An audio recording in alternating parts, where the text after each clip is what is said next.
السلام علیکم ویورز، آج آپ کی نظر حبیب جالب کی ایک اور شہرا آفاق غزل کرنے لگے ہیں جو انہوں نے ظلم و جبر اور تشدد کے خلاف لکھی تھی۔ آئیے اس غزل کو دیکھتے اور سنتے ہیں اور سر دھنتے ہیں۔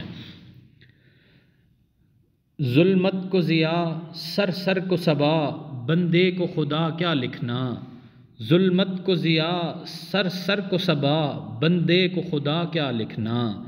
پتھر کو گوہر دیوار کو در، کرگس کو ہما کیا لکھنا۔ ایک حشر بپا ہے گھر میں، دم گھٹتا ہے گنبد بے در میں۔ ایک حشر بپا ہے گھر میں، دم گھٹتا ہے گنبد بے در میں۔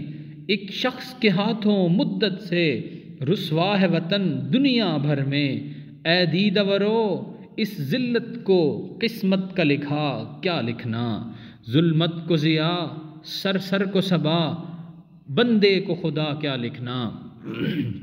یہ اہل حشم یہ دار و جم، سب نقش بر آب ہیں اے ہمدم۔ یہ اہل حشم یہ دار و جم، سب نقش بر آب ہیں اے ہمدم۔ مٹ جائیں گے سب پروردہ شب، اے اہل وفا رہ جائیں گے ہم۔ ہو جاں کا ضیاء پر قاتل کو معصوم ادا کیا لکھنا۔ ظلمت کو ضیاء سر سر کو صبا، بندے کو خدا کیا لکھنا۔ لوگوں پہ ہی ہم نے جانواری کی، ہم نے ہی انہی کی غم خواری۔ لوگوں پہ ہی ہم نے جانواری کی، ہم نے انہی کی غم خواری۔ ہوتے ہیں تو ہوں یہ ہاتھ قلم، شاعر نہ بنیں گے درباری۔ ابلیس نما انسانوں کی اے دوست ثنا کیا لکھنا۔ ظلمت کو ضیاء سر سر کو صبا، بندے کو خدا کیا لکھنا۔ حق بات پہ کوڑے اور زنداں، باطل کے شکنجے میں ہے یہ جاں۔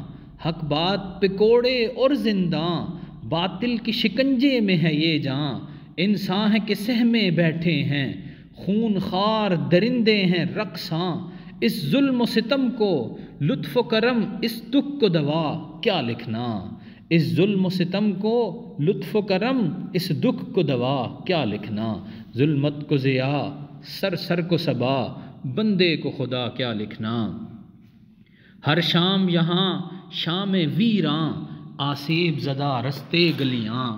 ہر شام یہاں شام ویراں، آسیب زدہ رستے گلیاں۔ جس شہر کی دھن میں نکلے تھے وہ شہر دل برباد کہاں۔ چمن کو چمن بن کر گلشن بادل کو ردا کیا لکھنا۔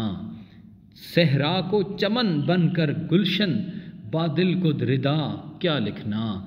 ظلمت کو ضیاء سر سر کو صبا، بندے کو خدا کیا لکھنا۔ ناظرین کرام، یہ تھی آج کی شہرا آفاق غزل۔ امید ہے آپ کو بہت پسند آئی ہوگی۔ آپ نے کمنٹ سیکشن میں اپنی پسندیدگی کا اظہار کرنا ہے، اور کوئی ایسی غزل جو آپ کی خیال میں ہمیں پڑھنی چاہیے وہ ہمارے سے ضرور شیئر کیجیے گا، ہم اسے آپ کے لیے ضرور پڑھیں گے۔